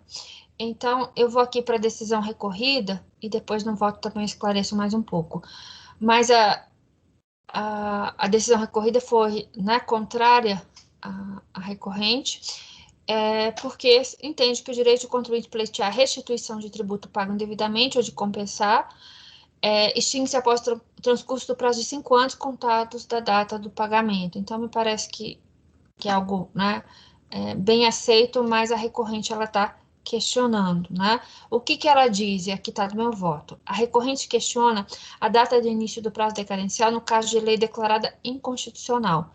Defende que, no caso concreto, o termo inicial de prescrição não pode ser considerado para os recolhimentos, observando sua competência, mas sim a partir da resolução, no caso aqui da resolução número 10 do Senado Federal, de 7 de junho de 2005, data que suspendeu a execução de parte do artigo 15 da MP 1212 de 95, e de igual disposição, constante de medidas provisórias reeditadas posteriormente. Nesse aspecto, a decisão recorrida não merece reparos, como mencionar o parecer da Procuradoria da Fazenda, de 99, cujo entendimento é de que o prazo para que o contribuinte possa pleitear a restituição de tributo ou contribuição pago indevidamente ou a maior que o devido, inclusive, né, pode ter sido efetuado com base em lei posteriormente declarada inconstitucional pela STF, em ação declaratória ou em recurso extraordinário, extingue-se após o transcurso do prazo de 5 anos, contado da data da extinção do crédito tributário. Esse entendimento estriba-se na jurisprudência do STF, de que mesmo a declaração de inconstitucionalidade não faz nascer novo prazo de repetição, e que tal prazo para efeito de restituição de tributos finda-se com o decurso de 5 anos, contados da data do pagamento. Aí eu repito também a decisão recorrida, que eu concordo, né? E proponho negar provimento, porque o ponto é somente esse. Presidente, isso aqui não seria o caso do prazo de 10 anos, que também talvez atinja 5 mais 5? Mas aqui não é a questão do prazo, eles não discutem se é 5 a 10, ela discute o início. Então, mas aí não é mesmo um raciocínio?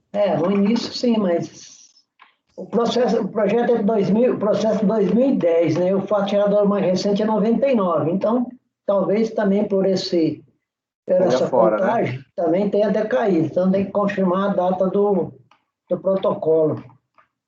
Eu estava procurando aqui, Edão, você achou? Hein? Esse que eu estava procurando aqui. Não. A data do protocolo do pedido de ressarcimento. Os anos são 95, 96, 97, 98 e 99. E o pedido veio quando? Vou tentar localizar aqui. Veio depois da decisão, acho que ela não tinha nada.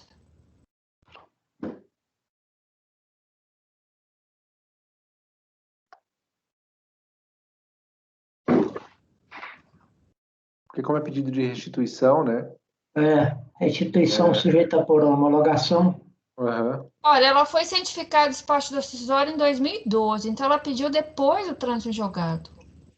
Sim, eu acho que como o processo é de 2010, então muito provavelmente o pedido de restituição é de 2010, né? Aí já está fora mais de 10 anos. Fora, não, o 10 anos nem se aplica esse caso, porque o pedido é depois. Ela pediu depois que teve a decisão, depois ela quis entrar com o pedido e pedir todo o passado. É bem pequenininho o processo, em 59 páginas. Mas se vocês quiserem... Ela pediu depois também, então se aplica... Ela pediu depois de 9 de junho. Ela não está discutindo os 10 anos, porque a questão não é os 10 anos, né? Mesmo porque já tinha... Foi depois da decisão, depois, quando não mais se aplicava os 10 anos, que ela entrou com o pedido, porque foi declarado inconstitucional. Mas é por isso que ela está discutindo, porque... o início, porque o prazo normal ela já tinha pedido, por isso o deslocamento para uma nova contagem, uma tese de nova contagem. Nova contagem, não prazo. Mas aí ela entrou em 2010, 2 de junho de 2010. Então a lei aplica aqui aos 5 anos mesmo. Aplica 5 anos, sim. Tá bom. Ela não tinha direito aos 10 anos. É isso mesmo, tá certo. Ela quis criar uma nova tese aqui, né? Super. Uma terceira contagem de prazo. Que talvez para ela até faça sentido, mas a segurança jurídica vai em outro sentido, né? Não é a do contribuinte aqui. Doutora Ari? Acompanho. Doutor Salvador? Acompanho. Obrigada. Doutor Marco Antônio? Também acompanho. Muito obrigada. Doutora Semiramis? Acompanho. Obrigada. Doutor José Adão? Acompanho, presidente. Obrigada. Doutora Sabrina? Acompanho. Obrigada. Doutora Jusileia? Acompanho. Muito obrigada. Então, a decisão é por unanimidade de votos, negar provimento ao recurso voluntário. A última é de Moinho. Eu acho que, por ser um paradigma, não é complicado. Eu vou tentar lembrar aqui. Vamos abrir. Eu acho que dá tempo, se não der, eu acho que dá tranquilo. Aqui. Tá. Eu vou anunciar, então, o item 88, cuja recorrente é Moinho Motriza, também da minha relatoria. É também restituição, e a questão é o prazo. E é procedimental. Então, aqui a gente está com questão procedimental de novo. Deixa eu ver se eu lembro o que é. Liquidez de certeza, pelo que eu estou vendo aqui. Deixa eu ver. A empresa transmitiu uma peça de comp. Eu estou aqui no segundo parágrafo da segunda página. Número tal, no valor de 7.000 e de 53.000. Não foi homologada. A contribuinte apresentou manifestação de inconformidade.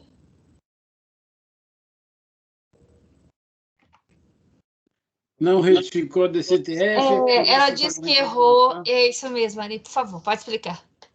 Ela disse que errou, mas não retificou. E não apresenta ela disse pagamento. que ela errou e esqueceu de retificar a DCTF. Por isso o pagamento foi alocado. Deu o pagamento alocado. No recolhimento antigo. Uhum. Quer dizer, na DCTF antiga tinha um débito, o pagamento foi todo alocado nesse débito.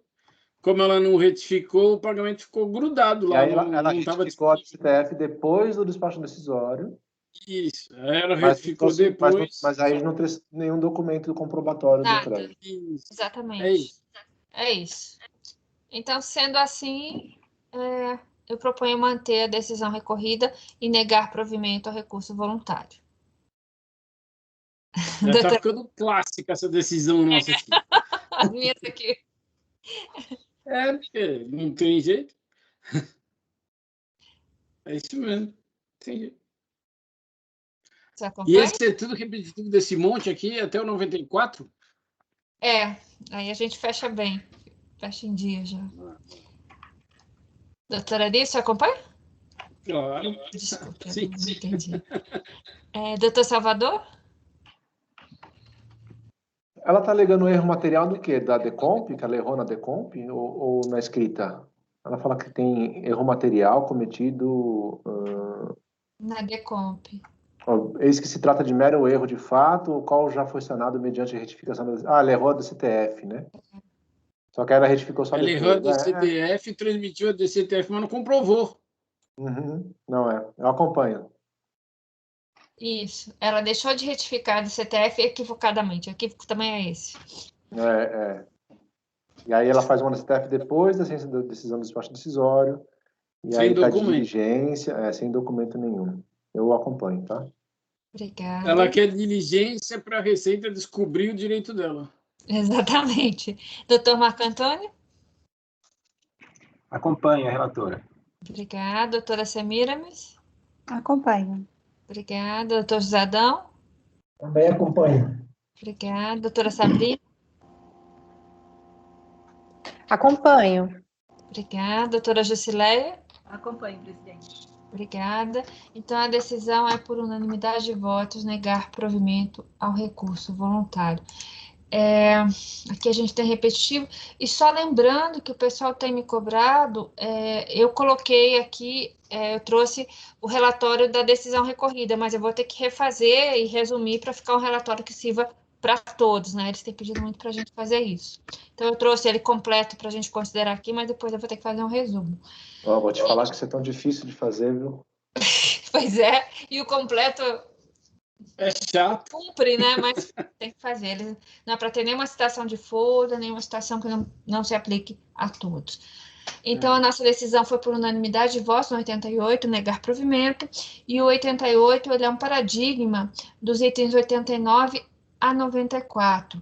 Então, o resultado é replicado, de forma que todos vão ter a mesma decisão, e com isso, nós encerramos os processos, e ficamos em dia, né? Encerramos os processos previstos para a sessão de hoje.